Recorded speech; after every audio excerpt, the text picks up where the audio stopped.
It'll be interesting to see, Hannah, if you can adapt what you do to that sort of customer, because you're traditionally serving what were the more usual corporate client. Yeah, that's right. Yeah. But I'll let you go ahead with what you say. And this might do questions. We're keeping the questions to the end because we're not sure how much time we'll have. But if anybody has a burning question that they need to put to any of our panelists, don't hesitate. Stick your hand up and I'll walk down with the mic. I'll pass on to Anna though. Straight away. Thank you.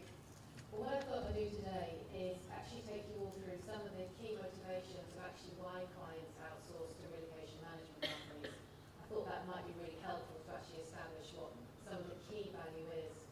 So we're going to look at what is the value that the client actually gets from partnering with a relocation management company. But then I thought it would also be good to take us through actually the global infrastructure.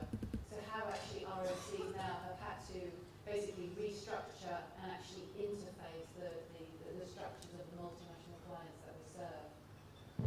And also have a snapshot look at actually how a client service delivery team looks, the type of things that they do, and how we actually work globally. But I think what's key for today is actually understanding what does this all mean for you. You know, what does this mean for the DSPs, and how does that relationship then work between the RMC and the DSP? And then I thought I would just sort of finalise actually with, from my position as a global director in client services responsible for the delivery of full outsourced solutions for some key global client engagements, is how some, you know, just to sort of discuss some ideas how we can partner better together to serve ultimately both the client and the assignee. So what I've done here is sort of bucket, if you want, into sort of three key areas. Real-time motivations for outsourcing. And these have been positioned in no particular order, but the first arrow is looking at scalability.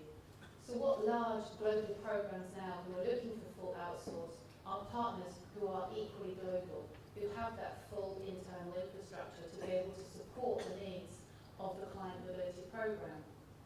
But clients are also quite savvy. You know, we look at some of our global mobility programs just over the last 3 years. They have actually declined with the current economic session. You know, one particular program of mine has actually decreased by over 35% in a 2-year period. So what they're looking for is scalable solutions or control flexibility. And this really is a key driver now of client engagements, to be able to work with a partner that can respond to their market needs, and that's either scaling down or scaling up. Some of the other key factors or desires that clients have is the ability for RMCs to be able to move nimbly and into those new and emerging markets. And we typically follow that trend. So where we know that there are client needs, specifically in a given region, we will actually go and do a feasibility study to see if it is actually feasible to set up an office in that key geographic location. So some of the key drivers really are not so much more around what's a given, which is the full global relocation coordination, but it's taking it to that next step of actually being scalable. But for me, actually, the key reasons and drivers now why large multinationals are outsourcing is all around the second bullet, which is global financial management. And this is a piece now that is the main area of pain for many multinational clients. So what do I mean by that?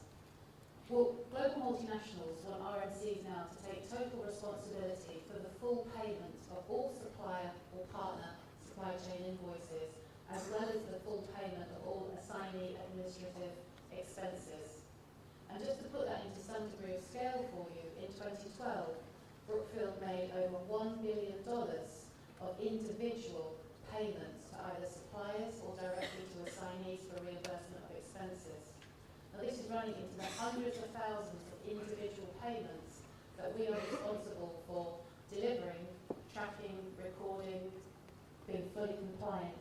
So again, this brings in the whole compliance area of what our global clients are actually tasking us to deliver.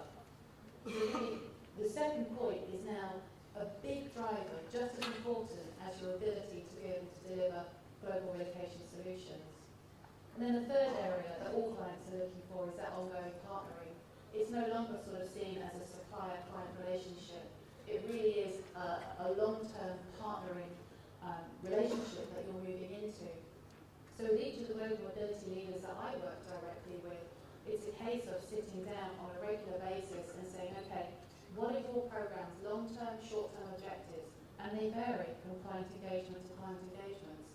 You know, one of my clients is very, very focused right now on cost savings, and we are working together to drill out cost savings, not from just the supply chain at all. It's actually looking at internal processes, the efficiencies between our teams, how we can work more smartly in the global financing area, and so on. So it's looking at the total global mobility program as a whole and driving those efficiencies from end to end.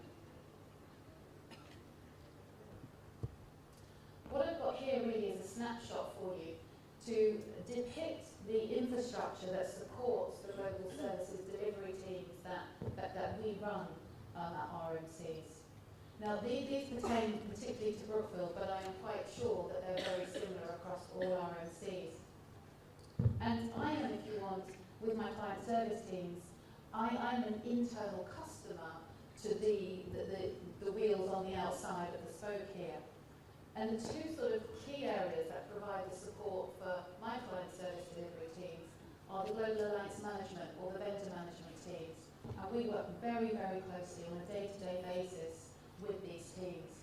You know, they are in each of the key locations, and they are working with us on all areas of the Global Mobility Programme.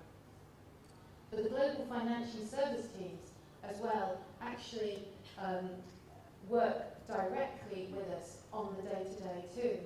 So where I have a dedicated team who are responsible for my client engagements, I am actually matched and mirrored by the same teams who work just purely on the financial transactions that drive through those client engagements that I'm responsible for.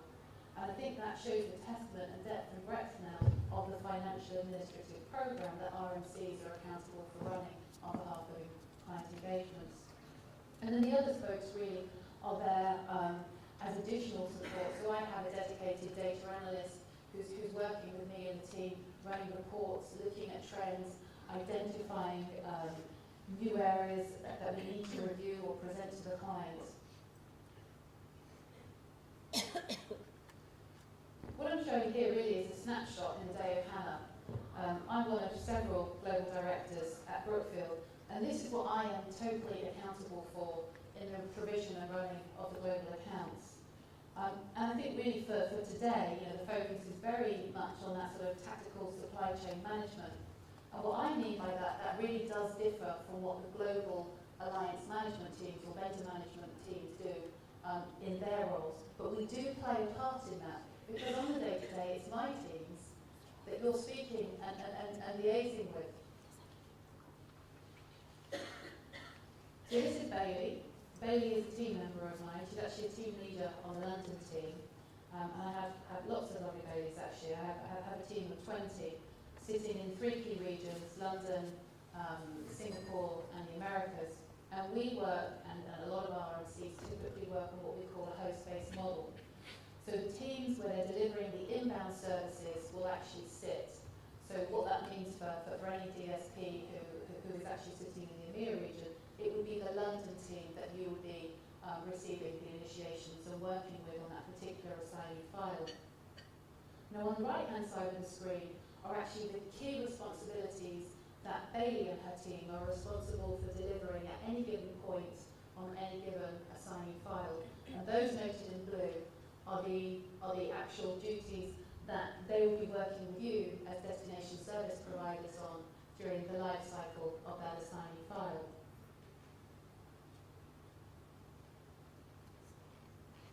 So fundamentally, what does this mean for you? And what are the key messages that I would really like you to take back today? Well, for us, particularly at Brookfield, it's establishing 2 main points of contact with the RMC. So that first point of contact has to come through Global Alliance Management. You know, the whole objective is to become part of the RMC network, and in order to do that, you need to form a relationship with the global supply chain. Once you've been onboarded and you're part of the network, then it's really important that that relationship with the global supply chain leaders is maintained.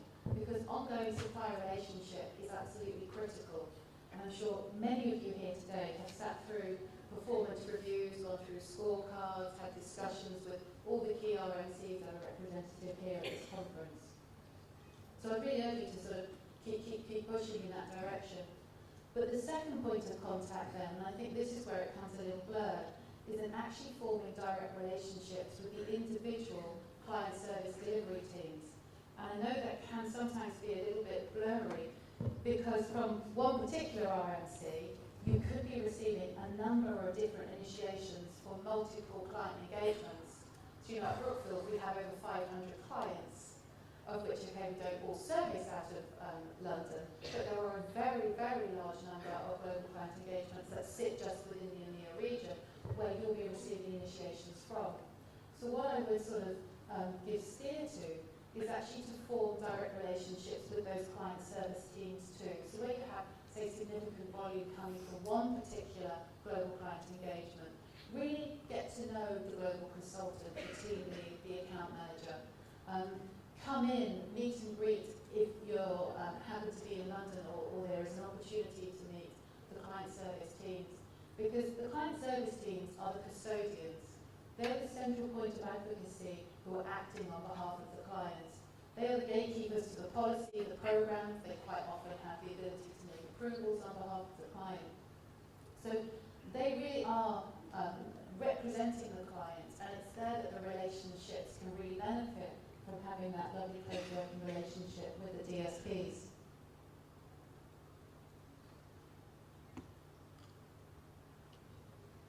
So just to sort of summarise, what I did before I arrived in Bucharest was actually reach out to my global team, and I asked them for what their wish list would be in terms of how we can partner and work more closely together, and what are some of the areas that we can do both internally as an RMC, but also look to work with yourselves more closely. Now, I've just cited the examples that my team have given, so please don't shoot the messenger, okay? But this is what the global consultants are sort of coming back and saying that they would love to see in terms of working with the DSPs moving forward. So I think one of the areas where I'm saying you can get confused is roles and responsibilities. Who's doing what? What role is DSP playing versus Brookfield? What is the value of this one versus this one? And I think it's really sort of clearly setting the expectation and defining the roles and responsibilities with the assignee as early on as possible. And you know, sometimes we enjoy joint briefing calls. That's something, an initiative we've started in some key locations. That works really well. I think just a small point, but this actually came up quite a few times with the feedback I got, was confirming the meeting points on the first day of the home finding trip. So where are the assignee DSP going to meet? And that might just seem a small point, but actually it's really important for the global consultant to know that.